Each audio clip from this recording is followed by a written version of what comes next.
राजनीतिक के बादशाह बैरिस्टर ओवैसी साहब बंगाल की धरती पहुंच चुके हैं। पहुंचने के बाद कोलकाता से जानते हैं एक लाइव कॉन्फ्रेंस या कह सकते हैं कि मीडिया बातचीत में जो बात बताए हैं ओवैसी साहब, बैरिस्टर ओवैसी साहब, उसके बाद राजनीतिक के खेमे में हलचल मच गया है और सबसे ज्यादा परेशान कांग्रेस और टीएमसी हैं। हालांकि भाजपा भी है लेकिन उनको कम क्यों, इसके बारे में आप जानते हैं। क्या बात ऐसे हैं जिसको जानना आप लोगों को जरूरी है। आखिरकार कांग्रेस और टीएमसी क्यों परेशान है उनके भी बारे में बताएंगे। लेकिन चैनल को सब्सक्राइब नहीं किए तो कर लीजिए, आपसे रिक्वेस्ट है। और अगर फेसबुक पेज पे देख रहे हैं तो फॉलो और शेयर कर दीजिए। चलिए अब बात कर लेते हैं। बैरिस्टर ओवैसी साहब बंगाल पहुंच चुके हैं। बंगाल पहुंचने के बाद कोलकाता में मीडिया से बात करते हुए स्पष्ट किया कि ओवैसी साहब की पार्टी मतलब बैरिस्टर के पार्टी मतलब ओवैसी मतलब एआईएमआईएम की पार्टी 8 सीट पर इलेक्शन फाइट करेंगे। कौन कौन से सीट होंगे इनके बारे में बाद में आपको पता चलेगा। लेकिन हुमायूं कबीर का टारगेट है 182 सीट, 180 के आसपास सीट लड़ने की टारगेट है। तो हुमायूं कबीर का पहला इलेक्शन है तो इसलिए पूरे बंगाल में अपना पकड़ बनाना चाहते हैं। लेकिन ओवैसी साहब बिहार वाले तर्ज पर वहां पे अपना कैंपेन स्टार्ट कर रहे हैं।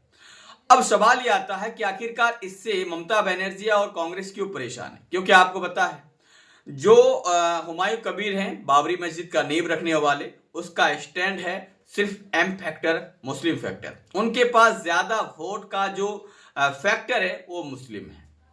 और पिछले कई दिन से देखा गया है कि ममता बनर्जी से जो मुसलमान है या मुस्लिम है वो थोड़ा सा नाराज चल रहे हैं। उसी का फायदा यहाँ पे हुमायूं कबीर उठा सकते हैं।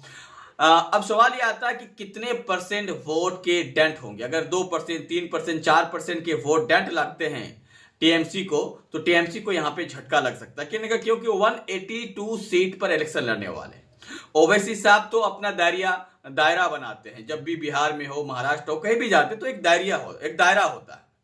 8 सीट, 5 सीट, 10 सीट, इस प्रकार से 11 सीट, ताकि वो उतने सीट पर लड़े जितने में जीत सके। बिहार में वही क्या है, अब बंगाल में वही कर रहे हैं कि हम 8 सीट पर लड़ेंगे। मुर्शिदाबाद के होंगे कुछ सीट, मालदा का कुछ सीट होंगे और उत्तर दिनाजपुर की कुछ सीट होंगे। इनके एरियाज में अपना कैंडिडेट देने वाले ओवैसी साहब। और टीएम जो हुमायूं कबीर है वो थोड़ा ज्यादा सीट है। अब यहाँ पे सवाल ये आता है कि ये दोनों जो पार्टी है इसको ज्यादातर 95% यहाँ पे मुस्लिम वोट मिलेंगे और मुस्लिम वोट बटेंगे तो बंगाल का फिगर बदल जाएंगे। क्योंकि बंगाल में 27 से 30% मुस्लिम है, मतलब 82 से 85 सीट ऐसे हैं जहां पे सिर्फ मुस्लिम ही इंपैक्ट है। वहां पे दूसरा कोई नहीं, मुस्लिम जिसे चाहेंगे जिताएंगे। और अगर वहां पे मुस्लिम वोट बटे तो भाजपा की जीतने की चांसेस बढ़ जाएंगे। और अगर ऐसा होता है तो टीएमसी के लिए खतरे की घंटी है। हालांकि ओवैसी तो एक लिमिटेड सीट है लेकिन हुमायूं कबीर यहां पे डेंट पहुंचा सकते हैं। क्योंकि हुमायूं कबीर और ओवैसी साहब का ऐलान है कि ओवैसी के साथ हुमायूं कबीर का जो रैली होंगे उसमें 50 रैली साथ में होंगे, ज्वाइंट में होंगे। तो ये बहुत बड़ी बात है। बाकी बंगाल के इलेक्शन को लेकर या बंगाल के इलेक्शन के जो दायरा है आप उसको कैसे देखते हैं, उनके बारे में अपडेट पाना चाहते हो तो मेरे चैनल और मेरे फेसबुक पेज को जो है फॉलो